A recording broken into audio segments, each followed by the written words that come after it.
The nation is divided over Alabama's new abortion ban law. Today, Governor Kay Ivey signed the bill into law just one day after the state Senate passed it in a sweeping vote. The law bans abortions in almost every situation, the only exception if the mother's life is in danger. Protesters and supporters have come out in full force to voice their opinion, with strong words coming from both sides of the aisle. Republicans and supporters argue that life must be preserved no matter the situation. We must do everything that we can to protect life.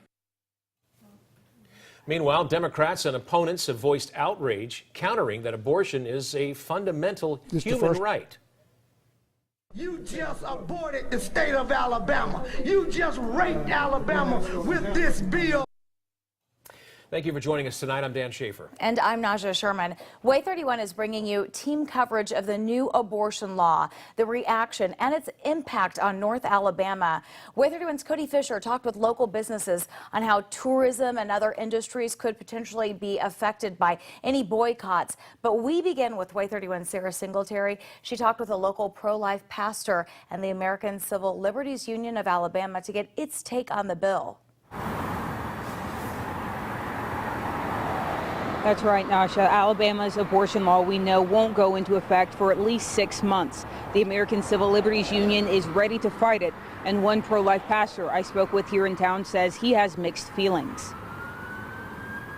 Governor Kay Ivey signing the abortion bill into law signaled the beginning of a legal challenge from the American Civil Liberties Union. We file a suit and ask the federal district court to enjoin the law, and we're confident that that will occur before the 6 months. In 3 to 4 weeks, Randall Marshall, executive director for the American Civil Liberties Union of Alabama, said they'll be ready to ask a federal district court to issue an order saying Alabama's abortion law violates the Constitution and cannot be enforced. Huntsville pastor Troy Garner thinks the state picked the wrong fight. They're fighting a battle that's just not going to happen. Make no mistake, Garner, who pastors Fellowship of Faith Church, is pro-life. I just believe what the Bible says. Before you were born, I knew you. But he says by leaving out exceptions for rape and incest, the state missed the big picture. You still understand what the word says, but again, when you look at the big picture, there are some exceptions. Exceptions or not, Marshall told me the new abortion law was signed too late and won't make a significant impact on the Supreme Court.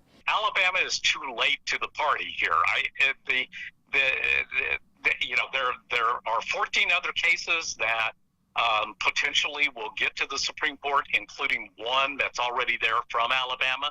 And so by the time that this particular law gets into a position that it could be appealed to the Supreme Court, if the court wants to reconsider Roe versus Wade, it will have done so already. Which, according to Marshall, makes the upcoming legal battle a waste of taxpayer money. When you look across the board at the serious problems facing Alabama, that the legislature would vote to spend taxpayer dollars on this kind of a battle is just mind-boggling.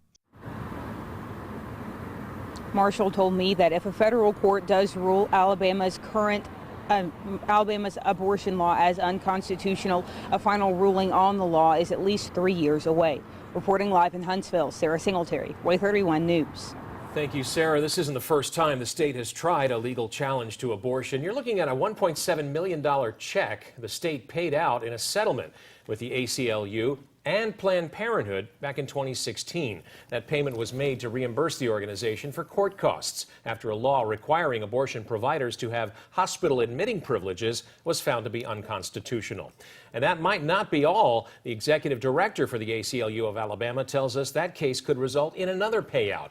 It refers to the ban on the method of abortion in the second trimester that was also shot down. If the Supreme Court denies the review, the ACLU would immediately be entitled to attorney's fees, which could exceed $2 million. Here's a breakdown on how the abortion law works. It does not punish women for getting abortions, only those who perform an abortion. Doctors who perform the procedure could get up to 99 years in prison if convicted of breaking the law. The only exception to the rule would be if a woman's life is threatened. Now, the law technically goes into effect in 6 months, but even then, it'll be tied up in the court system, unenforceable, while rulings are likely appealed to the U.S. Supreme Court as a challenge to Roe v. Wade, which, according to the bill's sponsor, was the intent all along. Governor Kay Ivey made the announcement of her signing today on Twitter, doing so without media present and with no fanfare. In a statement, she said she disagrees with the 1973 landmark Roe v. Wade decision and believes this law is the best opportunity for the High Court to revisit the case. Governor Ivey signed the bill shortly after receiving it, but she had up to 6 days to make a decision. 2020 Democratic presidential candidates were quick to condemn the law on Twitter and the campaign trail. Among the statements, former Vice President Joe Biden called it dangerous and unconstitutional. Cory Booker and Bernie Sanders made a call to arms to fight back against the law. And Kristen Gillibrand called it a war on women. At the center of the debate over the law is whether men should have a say in what a woman does with her body. In the 25-6 vote by the Alabama Senate, everyone who voted in favor was a Republican man. Opponents believe the decision to have an abortion should be between a woman and her doctor. Supporters argue no one should be able to make a decision to end a life. Meanwhile, a Republican woman is at the forefront of the discussion. Representative Terry Collins represents Decatur and Montgomery. She sponsored the bill and has been called out by fellow women lawmakers for supporting it.